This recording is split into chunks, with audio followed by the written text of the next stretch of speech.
Okay. Keeping it Toronto, rolling. What time is it? What time is it? 1:16. Okay. Worst case Keeping it. scenario, I'm just gonna call them and tell them that I'm coming in late. So just We won't be. We won't be. Let's just go fast.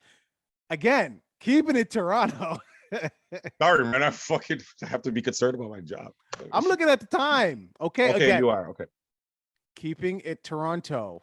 But anyway, what I was I'm trolling. I'm keeping all this then. So keeping it Toronto, Rolling Loud is coming to Toronto.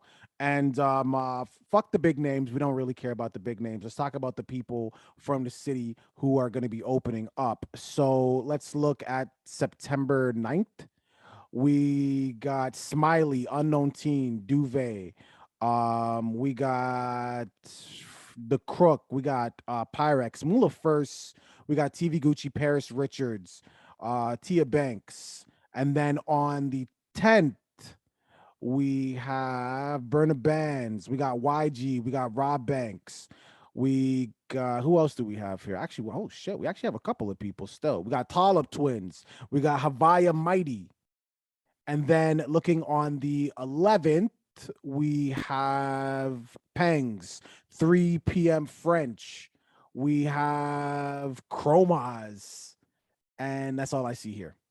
There's other people, but there's if you look at the list, it's pretty much the two bottom rows of every day are all local Toronto talent. And anybody else that is above that, like the Pressas, the TV Gucci's, the Navs, those are people that are established in the industry and have more clout. So, there's really, for me, the first question, obviously, and I mean, I think this answer is obvious. Is this a good look for the city? Rolling Loud coming here? The answer, of course, is yes. Yeah, obviously, it's going to bring a ton of people to the city. I see people having negative comments about it coming to the city, saying they're exploiting Toronto artists and they're all rappers. They're all rappers who never made the cut. But go ahead. It's like, bro, this is a huge event. People are coming to the city. They're doing their thing.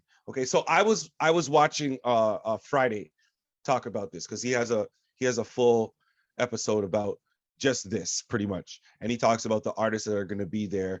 And one of the things that he mentions is he says, listen, you can hate on the artists on this list, but they deserve to be there.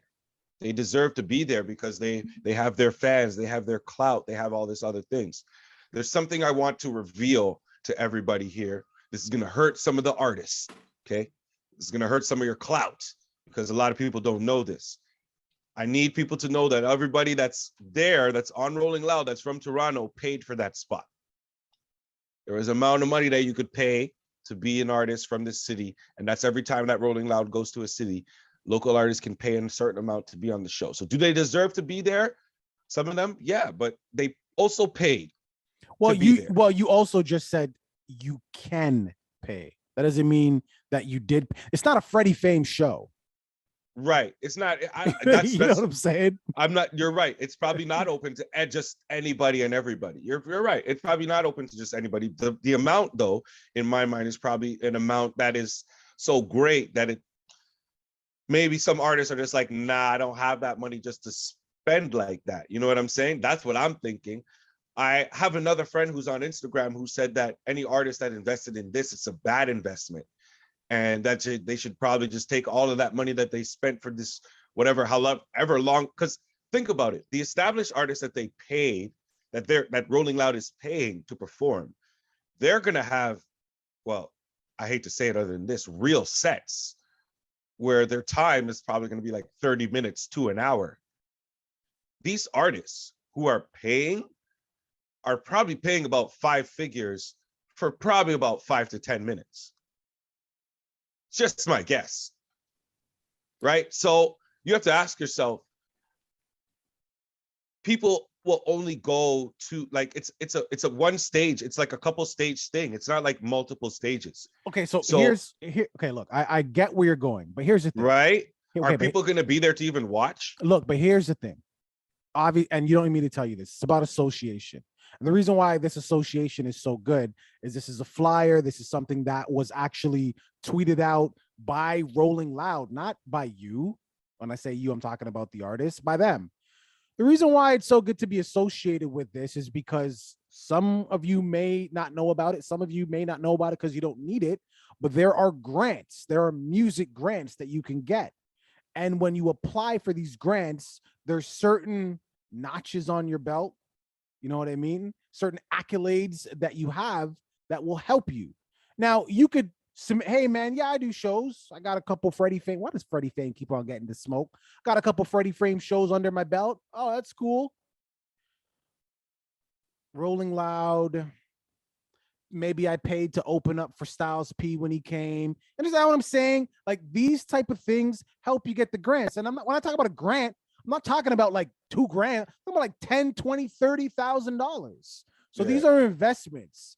And some, like I said, some people need them. Some people don't even know about them, but they're there, right? So I get what you're saying, but if you can properly utilize it, it works. Why do you think people pay for like walkthroughs from celebrities? Right. They pay you a celebrity to literally walk through their party just so they can now say, hey, I'm selling this ticket, which was like $20. It's now $60 a ticket because so-and-so is going to be there.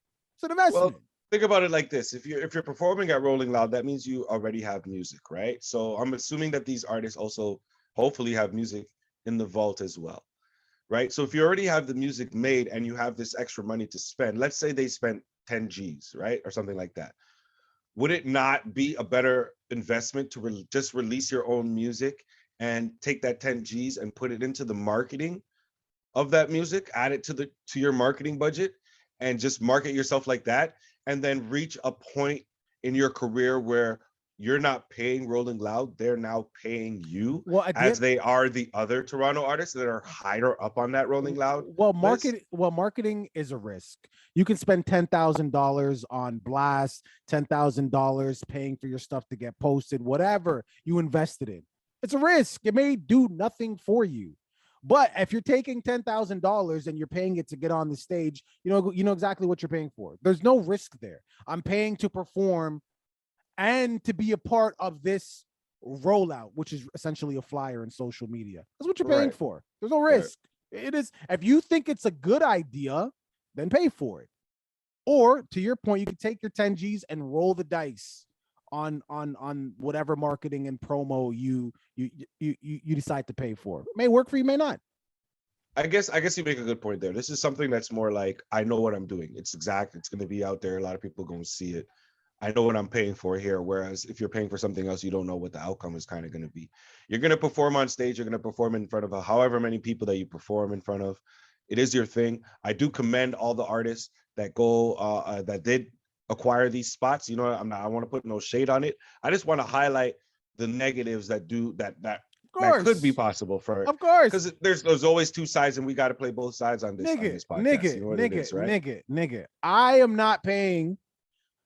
I'm me. I am not paying $5-10 grand to perform on a Rolling Loud. It's not happening. I will take that $10,000 and I'll put it towards the renovation for my kitchen.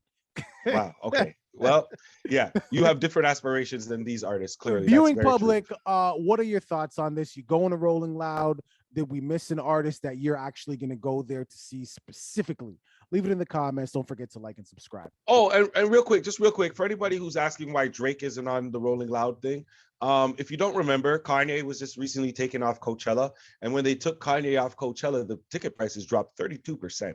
So if they put Drake on this show, just know that you would have to pay a lot more money to go to this show. So that's why Drake isn't on there. That's probably why Future is on there. He asked for he's getting $1 million probably, right?